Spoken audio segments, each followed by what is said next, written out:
Our podcast. This is a podcast designed to help you create passionate, secure, and intimate relationships in the modern world. And we're very passionate about creating an uncommon and dynamic conversation about men, women, and relating. My name is David A. Charles, and we have the beautiful Amy Lee Mutton.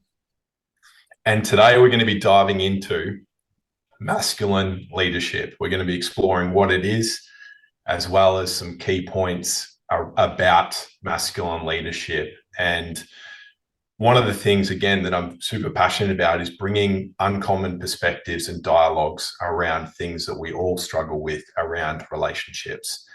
And in today's world, for many reasons, we are becoming increasingly disconnected from masculine leadership in the larger world and also in relationships. So yeah, really excited to dive into this conversation, because this is one of the things that Amy and I are extremely passionate about speaking about and just diving into, because there's so many misconceptions about masculine leadership. And actually, before we jumped into this podcast, I was wondering whether I was going to use the word patriarchy, and it's actually just here now, because we're given many narratives around male leadership, masculine leadership, and about the patriarchy. And of course, there's ways in which that's shown up in shadow manifestations, but there's also an incredible gift. And at the core of masculine leadership and the patriarchy, there's actually deep service in its highest frequency. And that's one of the things that we're going to be discussing in this podcast. Yeah. Yes. Yeah. Do you have anything to share on that, my love? I think I'm really just excited to let you lead this and receive your leadership in this episode. And this is our first episode that's on a topic, really.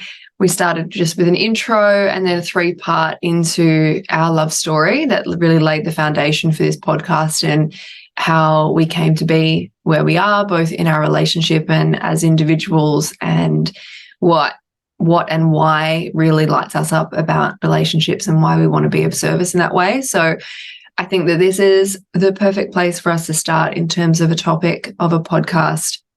You know, I personally have always had a deep love and respect of men and have always formed relationships and friendships with men really easily.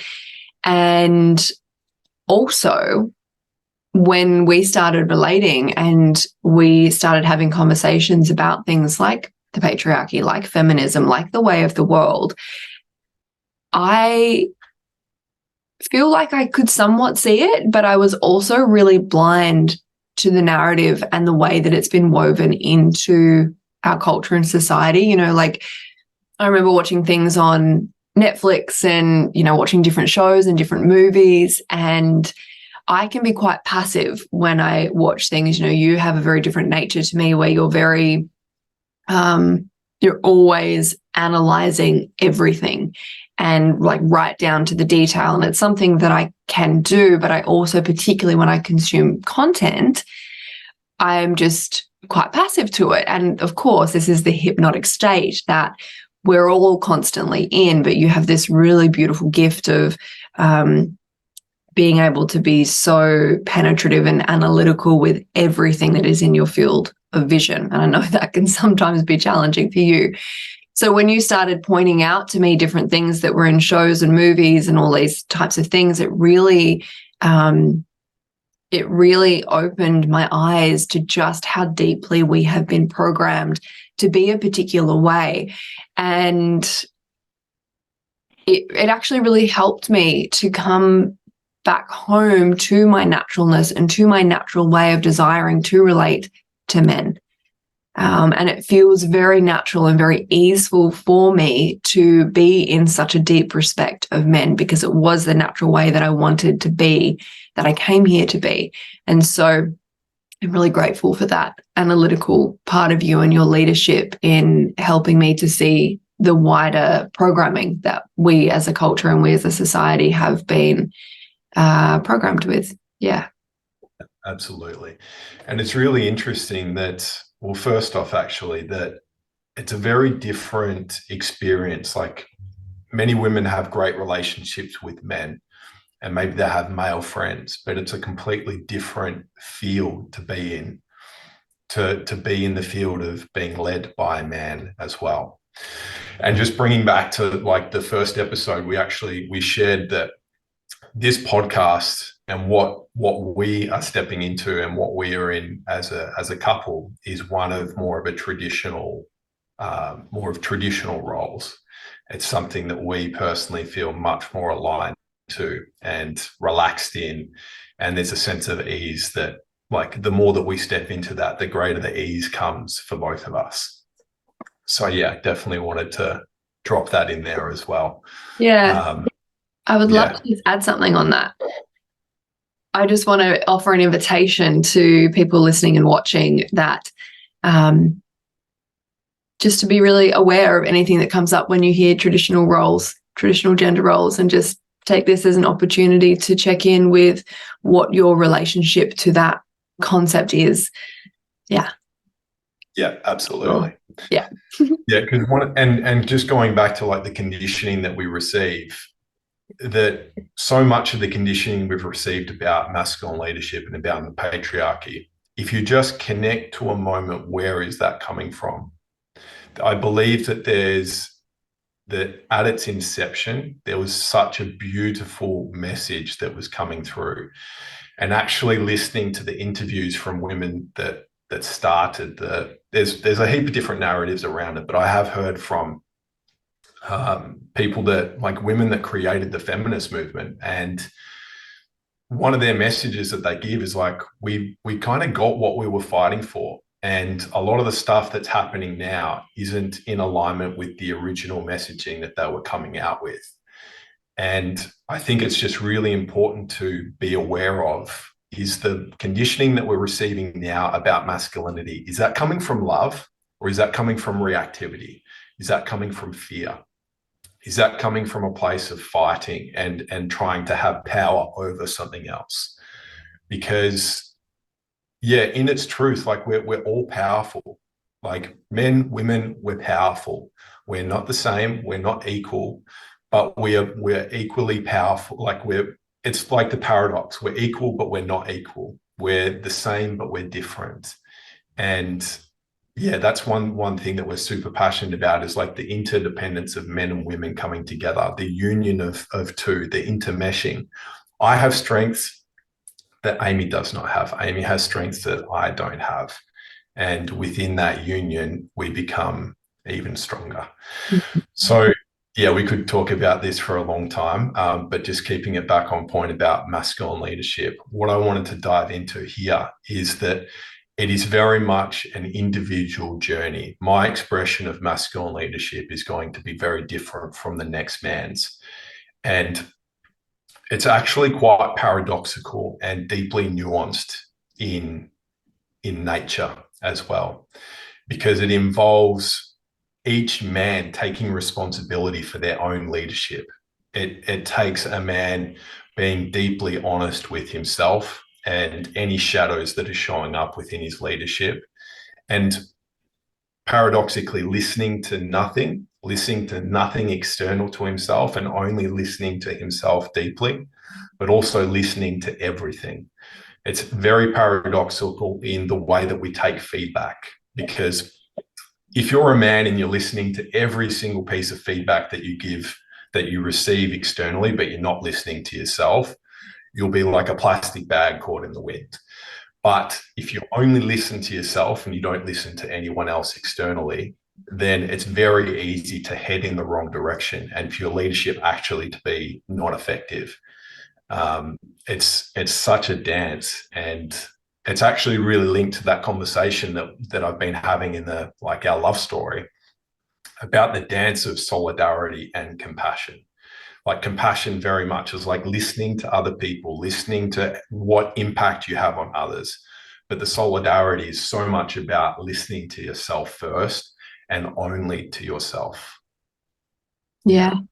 What I'd really love to add to that, in terms of that dance between only listening to yourself and also listening to the external, I'd love to just give a slightly different perspective on what is the external.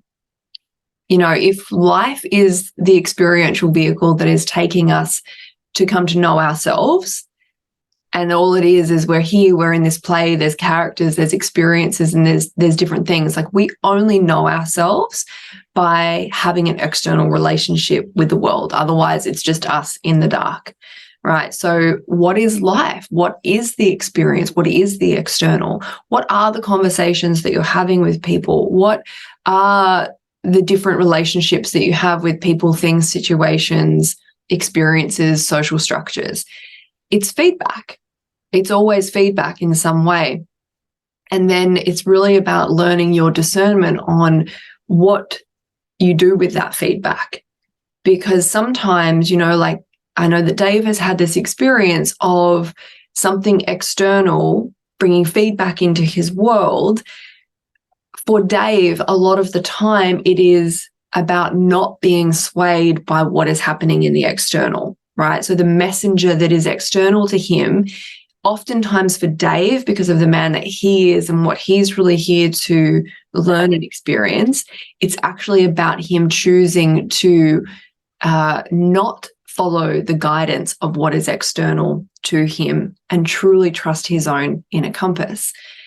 For me, for example, as a woman, and this isn't to detract from the masculine conversation, but to give you a perspective, I very much relate to Dave as a voice of God for me. Like, I refer to him as one of my main mountains. I work with mountain spirits in my shamanic work that I do. And I know that I get spoken to through him, and the messages that come and the guidance and the leadership that he gives me it's really for me from God, right? Rather than it coming through me. Is that making sense, babe, out loud? Yep. Yeah. Yep. So, yeah, whatever is external to you is bringing you a message of some sort, and it's not about blindly following it and just saying yes to it. It is cultivating your ability to discern, which we all have to learn how to discern. You know, and particularly there is a lot on men's shoulders in terms of leading. You know, a man that sticks his hand up to say, hey, I'm going to lead this woman, I'm going to then create a family with her, and I'm going to lead our family and steward our family. Like, it's really a big responsibility, and it takes a lot of courage. And, you know, the more that I soften into being led by Dave and handing the reins over and being like, you get to lead me and you get to lead our family, I don't feel like I'm giving my power away. I feel so blessed and so grateful that I have this man in my life that has the courage and the will to go, yep, that's a responsibility that I am willing to take on board. So, yeah, that's just my little segue there. That feels slightly off topic, but yeah. No, not at all. Not at all. Yeah. As you were saying, a big part of my journey around leadership is about not listening to anyone. Like, during our toughest challenges in our relationship, I specifically didn't ask anyone's opinion about what was going on. And again, yeah, it is deeply personal, because for some men, maybe it is actually just speaking to other people and getting their perspective. And can I ask you a question? Can I interview you here?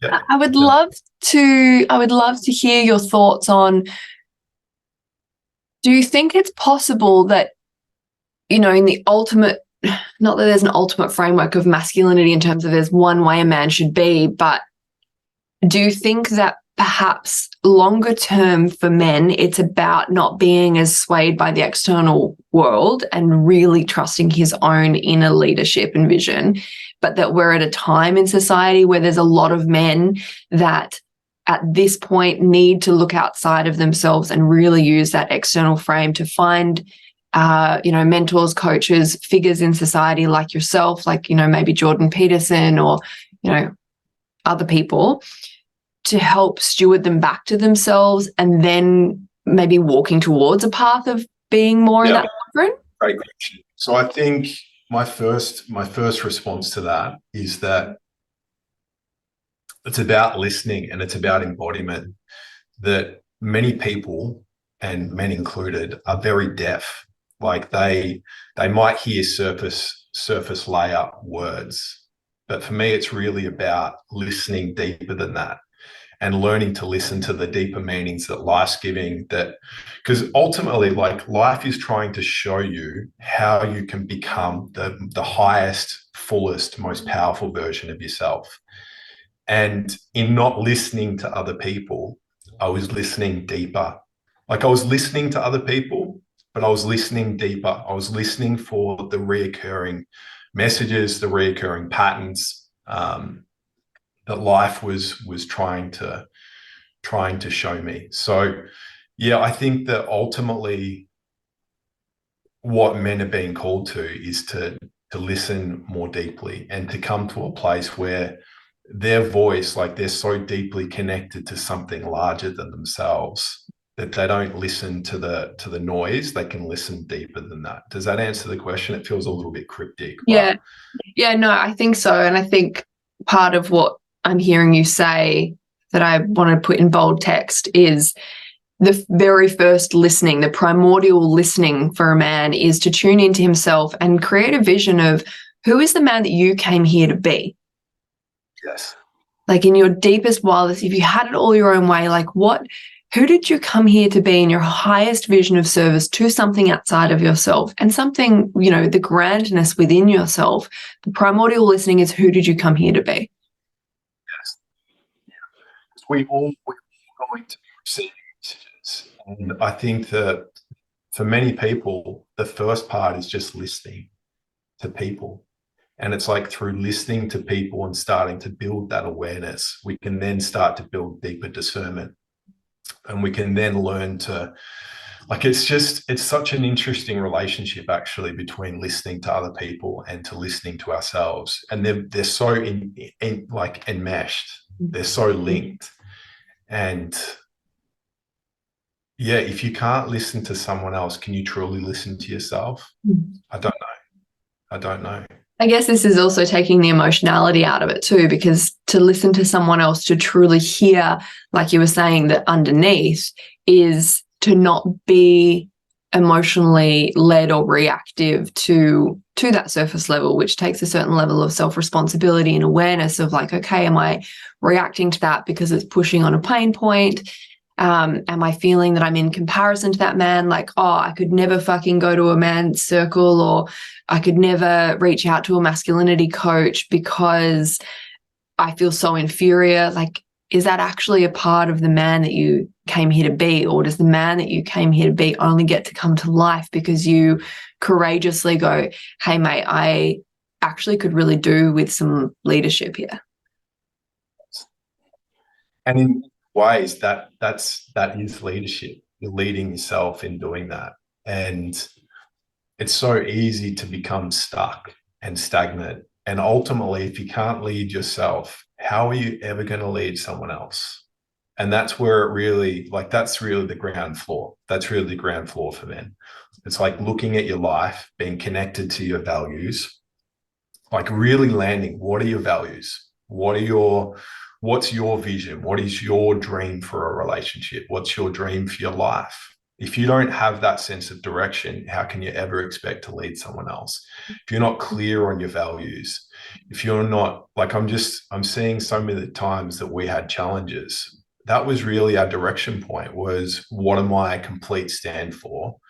What are the values that I'm leading us towards? And what's the vision that I have for our relationship? That was, like, in the most turbulent times, that was our true north in a lot of ways. And in saying all of this as well, one of the true norths that I was being led by was, what is deeper truth? What is the deeper truth? What is of the highest service for all in that as well? Yeah. Because that's such a core. People can feel that. Like, people can feel whether or not you're being led by ego, whether you're being led by shadow, whether you're being led by fear. And you have to be led by something greater than yourself, greater than materialism, greater than your ego, greater than, fears. It has to be led by something else. Yeah. I would love to speak to women directly here as well and say that it is really not just our responsibility, but actually our gift that we get to give to men is to trust their leadership, even when it doesn't make sense to us. And my greatest example of that is when you left Queensland and went back to Melbourne. It was a deep knowing in me that that was you leading us. And as heartbreaking as it was, as challenging as it was, I knew that that was you leading us, even though it seemed on a particular level nonsensical. And it seemed, in the face of what people were saying to me as well, what, some friends and some people in my family, their confusion, in this paradigm of couples have to be together and, this is how a couple should be. And if he really loved you, he wouldn't leave, and feeding that fear agenda. And thankfully, I had done enough work and had enough perspective and enough connection to myself at that point to not be led by that narrative and go into fuck him for doing that. That's not him leaving me. That's him abandoning me.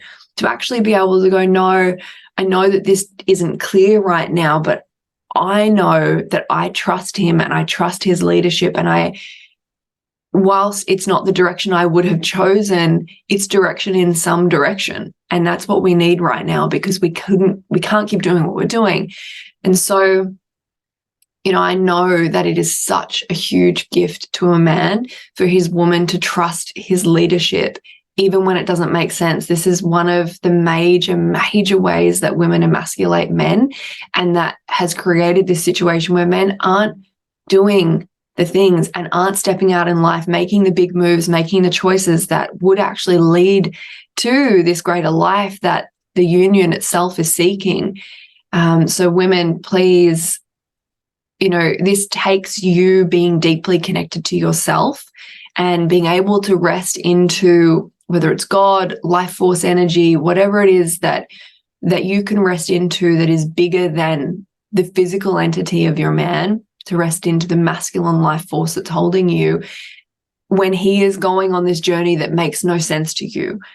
Please, I hope that I'm sure that Dave's nodding, so I'm sure that this is coming out, that, you can hear that I'm saying it's really important that women can trust the leadership of men, even when it doesn't make sense, especially when it doesn't make sense. Yes, absolutely. And it's such an interesting conversation, because what I noticed in you is that you saw me so deeply as well. And even though we had challenges when we first got together around my leadership, and there was fear that was running for you at times, there was also a knowing and a trusting of yourself and your choice in me. Mm. And for men, it's really important to connect to, are you a man that's worth following? Are you a man that's worth, like, someone saying, I want to be led by you, and getting really fucking honest with that? And for women, it's about, like, really trusting yourself and your discernment and clearing up your potentially, like, limiting beliefs around men, so that you can see men more clearly, so that then you can discern more clearly if you're in a relationship or not in a relationship. You can discern, like, trustworthy masculinity that you can lean into. It's very nuanced. And one of the things I actually just want to say about this conversation is that we're given almost like a prescribe all, and we're covering so many different pieces, and it might, like, I can just hear individual people listening to this and going, oh, they're not really answering my specific question for my exact situation. And we can never do that. We could never do that via this podcast unless we actually receive the question and we answer that precisely. But even then, it's so nuanced. This conversation is so nuanced. And externally, like, you might have situation A, situation B, and they might look exactly the same. But this is where it's like, it can be paradoxical that it might actually be the exact opposite thing that needs to be worked on in those relationships. And that really all just comes from a deep listening and feeling what's in the space. It's very important for men in their leadership. And I'm actually going to jump into the solidarity and compassion conversation again. It's so important for a man to be able to feel himself, to be open to his own emotions in a resourceful, landed way where he's not reacting to his emotions, but he's aware of them. Because emotions are one way that we feel and sense our body. It's energy in the body. And for a powerful man in leadership, he needs to be connected to his felt sense. And emotions are part of that. They're not only the only thing about that, but they're part of that. A man that's suppressing his emotions will also be disconnected from his larger intuition and his larger felt sense. And actually, in my leadership with Amy and in life, I can feel how my energy is being received. And it might sound a little bit woo-woo, but I can literally feel. I can feel if I'm moving in this direction, if I've said something. I can feel if there's a fight. I can feel if there's a pushback. I can feel if there's just like a non-receptivity, or maybe just like a falling into my leadership, but there's not a like, yes, I want to be led in this way. And I can feel if there's not trust, if I don't come in with certainty. So for a man that walks with solidity but without compassion, he'll come across a little bit as a tyrant, and like the sort of like the tyrant dictator. And in my experience, when I've walked with solidarity but without compassion, I've experienced that you often fight me, my love. That's when we get into arguments. Can I share what my experience is as well? Yeah, in a moment. I would love that. Cool. Yeah. There's both of them there's a level of not being safe, but it's essentially being like the dictator locked in his like high room that isn't listening to anyone else. And it's actually can be very reactive as well. When I'm in that state, I notice that it initiates a fight in you, but then I fight the fight because I'm like, no, this is not happening. You need to listen to what I'm saying. And it just kicks us off. Yeah. What's your experience in that, my love? Definitely not in disagreement. Like, absolutely, yes, there is a fight when there is only the solidarity. And to add more perspective to that fight, I'm not fighting for fighting's sake. I'm fighting because I'm scared. And it's important to also note that I'm not scared of you. I'm scared of fear itself. I'm scared of myself, my own fears, right? And I think that sometimes we can project that fear is like, I'm scared of you because you're being like, you're no. You've said no to me very strongly many times, and it is scary. And I essentially then the reactivity comes from fear, but it's like a fear of loss of control, a fear of, and you mentioned safety. It's like, I don't feel safe, and not, we do need to make this determination between, safe and unsafe. Like, there are different degrees of being unsafe, and we are not talking about allowing yourself to be in an unsafe situation where there is, a threat to physical harm or emotional abuse or anything like that. But, a lot of the times what I was describing as I feel unsafe, it was more about like, is my heart being considered? Is my preciousness being considered? Which feels like a good segue to the next piece. Yeah, that's perfect. And yeah, what I was going to say in that, it's like you will fight because you also don't know if I'm considering you. Like, am I considering you? Am I considering what's in your best interests? Am I considering your preciousness?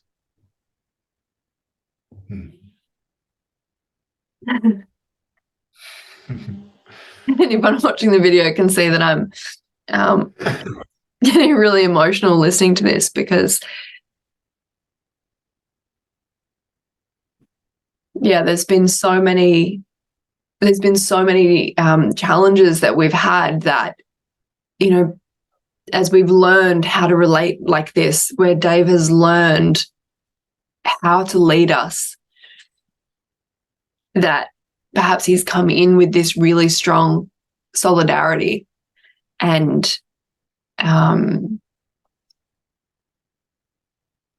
we've had to go through the yuckiness to then be like, oh shit, okay, we missed the compassion piece. And often that compassion piece would drop in when I would get emotional. You know, so Dave would come in with the solidarity only, and I would get reactive. So I would fight. Like, I'm a pretty strong, I don't like the term strong woman because it leans a little too far to what we don't, you know, love in the world. But, you know, I've been single for a long time, but I actually haven't been, but I've been alone in those relationships. I've been doing it myself for my whole life until this relationship. And so I know how to fend for myself, for lack of better words. And so I would fight, and then you would fight, and we would end up in this fight. And then the second that I actually allowed myself to feel my heart and to show you my heart, to show you my vulnerability and tenderness, it would, like, instantly the compassion could arrive.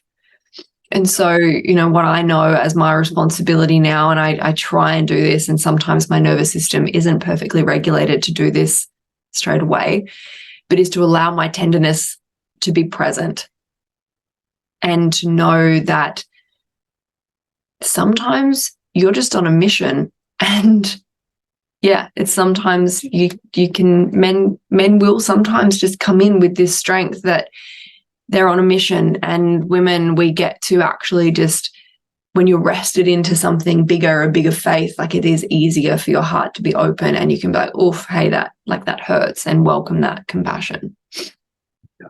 Yeah. And I think in this, solidarity isn't just a masculine quality. When you describe that, I hear your solidarity in connection to yourself and connection to your heart. And that can be one of the hardest things. It can be so easy to get into a conversation about, I am this way because he is that way, or I am this way because she is that way. And there needs to be a choosing of, what do we want to step into? What do we want to embody? What do we want to experience as individuals?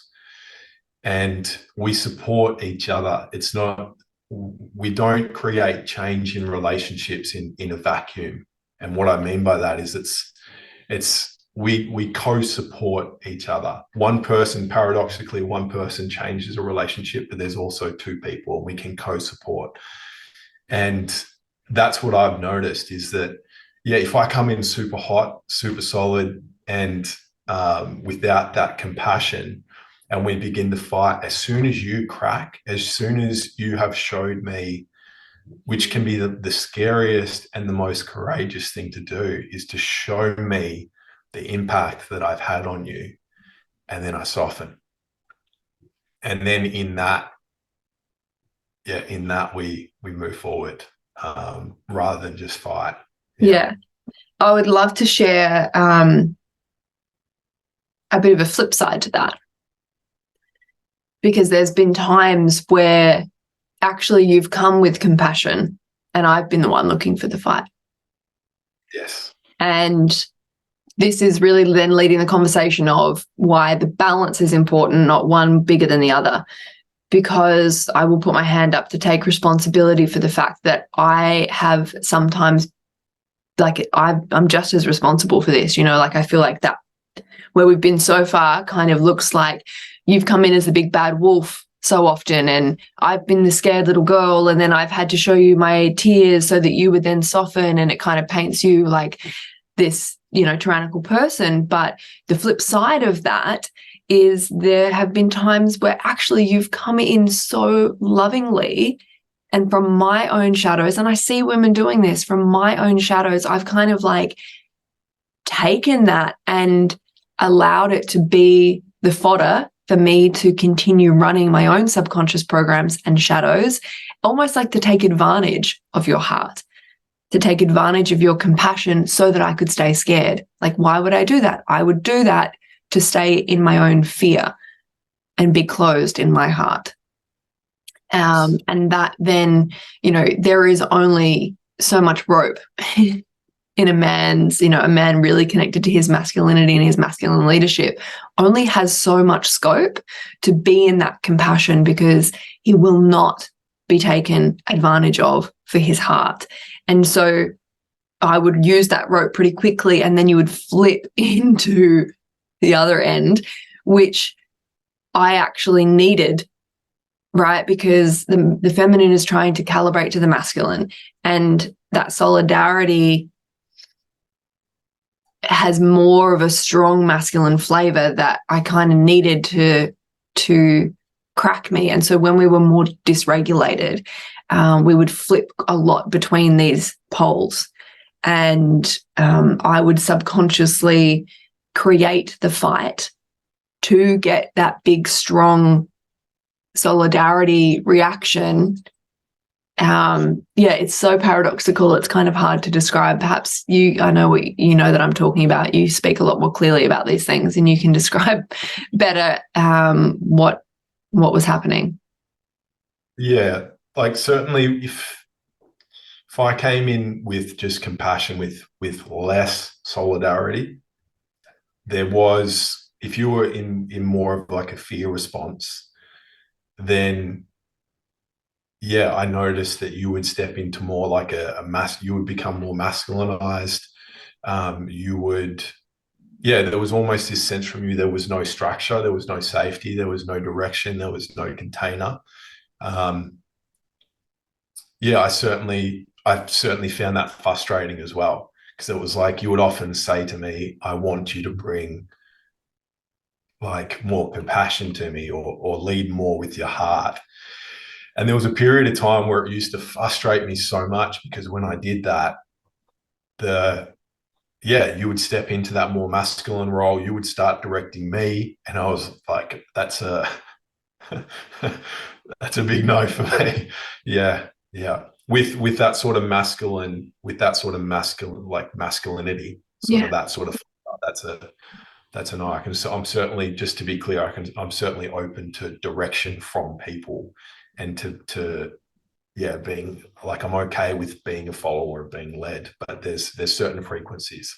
Well, it's emasculating, particularly in that scenario, and it's a kick in the face to you, because you'd come with your heart, and there is this energy of me taking advantage of it. And I can also see what I was subconsciously needing. I've often described to people my relating patterns in the past. My relationships they did swing like a pendulum from one to the other, of being with an asshole that was really, let's just use the frame of solidarity and compassion, like more in that solidarity, but not in a connected, healthy way, to then dating a guy that was like, I was on this pedestal, I was on this princess throne, he was all of the compassion, and I would swing, literally, my relationships were swinging from one to the other. And that was like a macro experience of what then has been created in this relationship of the micro, where finally the pendulum has rested in the middle for the most part. But I was still creating that experience with you. No, I have so much in this relationship, but other relationships I've swung as well. Like my first major relationship, I was more in the solidarity, but I wasn't in compassion. And then through just like I was also I was repressing a lot. I was repressing and suppressing a lot. And then I went on a big journey into that, and into uncovering emotionality and all that kind of stuff. And then I swung more to the compassion side. And it's certainly been a very big journey. And what I actually think that personally, what I think women are really asking for is that strong man that's also kind. The compassion without solidarity is more of the nice guy energy, the nice guy pushover energy. And women saying that they want nice guys, I don't think they don't actually want the stereotypical nice guy as a relationship. But what I sense is that they desire kindness. It's like the strong man that's kind. It's like the strong but also it's like the strong man that's able to keep the predators away, but it's also very gentle with her. Yeah. Like I've spoken to a lot of women who relate to what I just described. And if I were to go, okay, so why are we creating that experience of swinging between compassion and solidarity, between the more tyrannical guy and the nice guy? What experience are we trying to create? And I can feel this almost like a longing and a yearning in me if I put myself back in that time of like just this like fucking lead me, like I just want to be led, like almost trying to, when you were in that compassionate, really compassionate way in previous relationships where the guy was more of the nice guy pushover, I can almost feel like I'm trying to pull out of him, like just lead me, like, and so causing that reaction. But then of course I was so heavily emasculating him that he couldn't, that's in the nice Yes. previous relationships. Whereas with you, I knew that you could and that you would, but because I had tried to get that out of you in a healthy, connected way, it had been from a shadowy way, it flipped you into the other side. Can you say a little bit more about that? It flipped me into the tyrannical way, because I made you so enraged, so like, as I disrespected you so deeply, and then became directive and whatever else, that you were just like, no, fuck that, you will not speak to me like that, like I will not have that, no, like fuck off, no, I'm not available for that. So then it goes the complete other way where the compassion's not available. And for men, I think it's really important to be okay being called all those things, just as you were describing that, like the asshole. I've been called all manner of names, like over the years, some more warranted than others, for sure. But also I think there's actually initiation in men, because I've been called those names, and part of it was an initiation to me to actually be in my solidarity. Because if someone's in fear and if someone's in shadow and they know that they've got like a few things that they can say to you to pull you back into a safer place for their shadow, then they will do that. If a woman knows that she can call you an asshole and then immediately you're going to drop your solidarity and just turn into a mush ball that she can control, and obviously I'm using very strong language here, then that's what's going to happen. And that is what has happened to me before in the past. Mm-hmm. And part of it was just being okay with being that, like really diving into your shadows as a man, journeying, because sometimes there is truth in being an asshole, and that can be powerful to explore where that's coming from in you, and then also releasing that. So am I making sense? Yeah, 100%. I think that you were also pointing to the thing we were speaking about earlier of hearing beneath the words, because, there have been many times where I've been like, being an asshole or whatever, and you're like, Amy, I'm okay with that. I'm okay with you calling me an asshole in this moment. And what you knew at that time and what you heard beneath the words was, the word Amy is saying is, Dave, you're being an asshole, but you knew that what my shadow was really saying is, you are putting pressure on me to change. You're like, there was something beneath that resistance from me. Whereas if you crumbled and you were like, oh my God, like, I can't be an asshole, like the world can't see me as an asshole. Oh, I'm being such an asshole, I have to soften here. You would have been giving into the shadow reactivity that I was experiencing, and we would have got nowhere. We would still be where we were. So your ability, what I hear you saying is a man's ability to be called names and not waver because he knows himself so deeply. And he knows this is why the larger vision is important, and the larger vision in service of something else, because he's got this vision of like, I'm this man and I'm walking towards him and I'm embodying him. And this is the cost. This is the fucking price of admission, is to wear the names that people are handing and know myself beyond that. 100. Yeah, like as I've mentioned, like been called plenty of names. And sometimes there's been relationships in the past where I've been called those names, and I've just had this awareness of like, this woman has never been with a strong man. She's been with men that she could manipulate. And yeah, it's a very big initiation for men, because we've also been brought up. Like, I know we talk about this world is highly masculine, but the problem actually is that we don't have masculine male role models.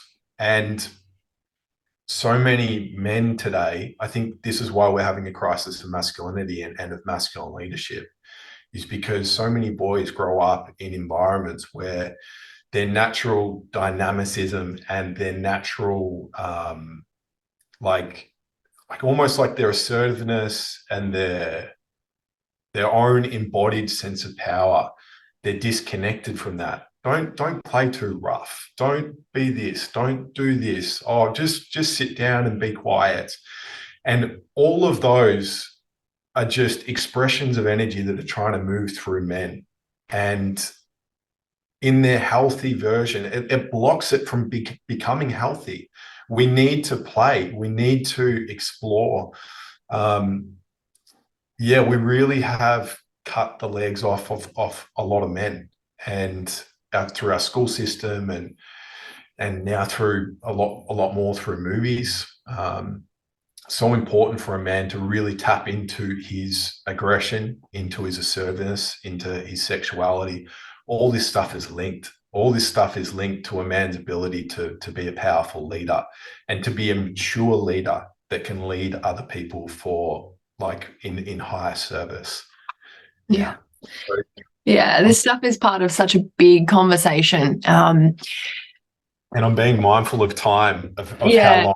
Yeah, because, as what you've just spoken to about boys, about young boys, and how they're told, I hear it among women. I hear it among, people that I know with daughters or with sons, and the conversations around how different young girls and young boys are. And it's like, as toddlers, like, oh, but, he's so rough. And, oh, my friends, maybe they've got a daughter, and, oh, my friend's son comes over, but he's just so much rougher. And he, and then the way that it is spoken about is down the nose, like it's a bad thing. And, I want to just say, we're obviously not parents yet. That's a journey we're embarking on very soon. But I would love to honestly and vulnerably say that it makes me nervous to parent a son. It makes me nervous to think about having to absorb the energy and be present to the energy of a young boy as he grows. I would feel like I have lots of nieces, and I've been around a lot of girls, and I feel completely comfortable and content with the energy of a little girl. When I think about having a son, particularly a son born of the David A. Charles lineage, I'm nervous. And I really, really long for that experience. I deeply hope that we are blessed with a son.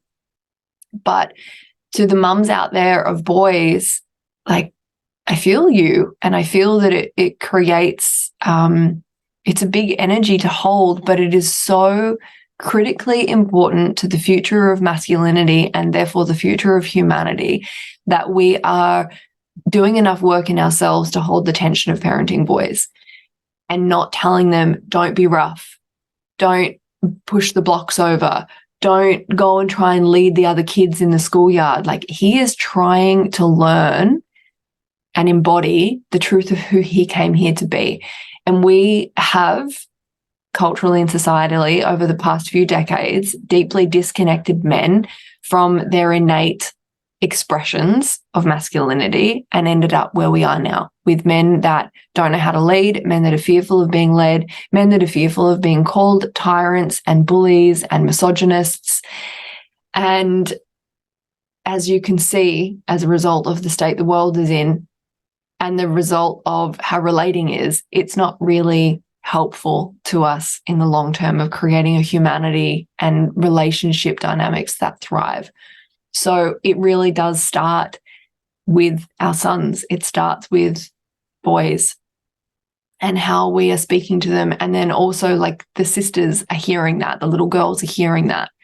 And they are starting to subconsciously emasculate boys from that very, very young age as well. And also condemning that energy, that penetrative life force energy of men, of boys. Absolutely. Well said. Really well said. Thank you, Darren. And one of the things we were discussing before this podcast was we've got so many female listeners and watchers.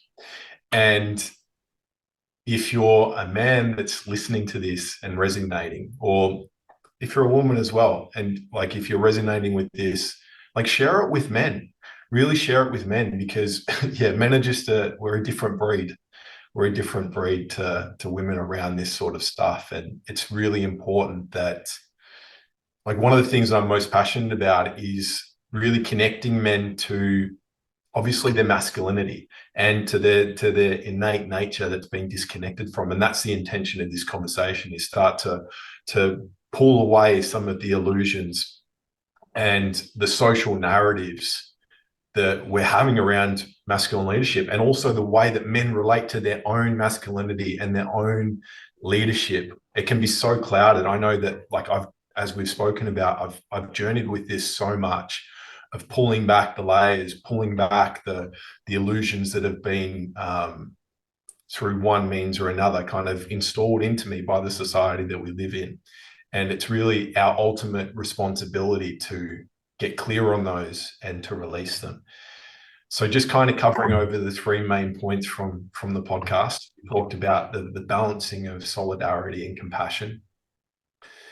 Another big piece was about being led by your own values and being led by something greater than yourself, something that's in service to everyone, because everyone can feel that. And yeah, the last point is really that this is an individual journey. And paradoxically, it's a journey that you can only walk. And also just to ask for support, like for men to ask and to seek out, lead yourself to a place, to someone that you resonate, to work with around this stuff, that has a clear embodiment and resonance with this kind of stuff. And that's journeyed a similar path to what you want to journey. That's my recommendation. So do you have anything that you would love to say as like a completion? Yeah, I just have something I would love to add to the parenting piece for women. I can just feel the presence of this energy that is women going, yeah, like, and how, like tell me more. A really big part and a very important part, and this, it feels like it kind of ties a bow around this, of parenting those boys and leading those boys. You know, you've got to remember that we're in a society that has lost all rites of passage for both genders. For everyone, for everything, we don't have very good rites of passage. And this is why, as Dave mentioned early in this episode, that essentially we don't have good role models. We don't have strong masculine role models in society and in our families. So the reason that this is so critically important, this whole topic of masculine leadership, is so that there are solid role models within the community, not just on the TV, not just in the movies, not just our politicians and, you know, that sort of stuff. More importantly is the masculine leadership that is witnessed in the home, and that is witnessed in society and in friendships. And it actually starts in the subtlety of your dialogue with men, which is why there's an invitation here for you that has been spoken already, of contemplate your relationship to men and to the masculine. What are your subconscious thoughts and beliefs? Because they're the things that you're going to be speaking. And yeah, this is important, because our men in our society are what we are showing our boys. Yeah, absolutely. And men do the same. Explore what's your beliefs around masculinity, about your own masculinity, about qualities of masculinity such as your sexuality, penetrativeness, aggression, assertiveness. Because as much as we might want to try and deny these parts exist, so many men do. But also compassion. Like, explore I see some men that are so in solidarity that they're afraid of being compassionate, of being empathetic, of being the nice guy that they push off it so hard. And yeah, really just dive in and explore all these, because any part that we try and push down, like what we repress will be expressed. It will be expressed in some form. And yeah, I see that as being the ultimate responsibility of a man, is to dive into himself and his own illusions about the world. Yeah. Yeah. Yeah, your compassion is just as important as your solidarity, and your solidarity is just important as your compassion to me, like for the thrivingness of this relationship that we are in. It's not one or the other, it's both. And yeah, this whole episode is a huge invitation to men to really claim the man that you came here to be, and for women to really soften into their receivership of the masculine's leadership. And this is the work that we really specialize in with our private clients. And yeah, we've got some different thoughts brewing at the moment for some events that we'll be launching. Looks like there'll be a in-person workshop of some description, and possibly a retreat. Not possibly, definitely a retreat.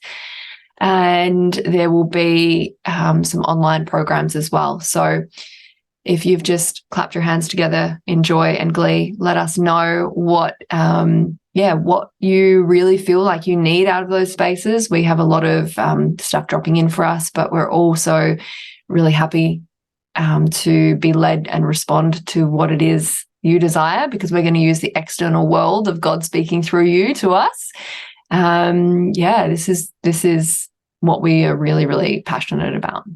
And if there's any further questions or anything that you'd like us to dive into more deeply after this conversation as well, please let us know, either Spotify or on our Instagram or on our personal Facebooks as well.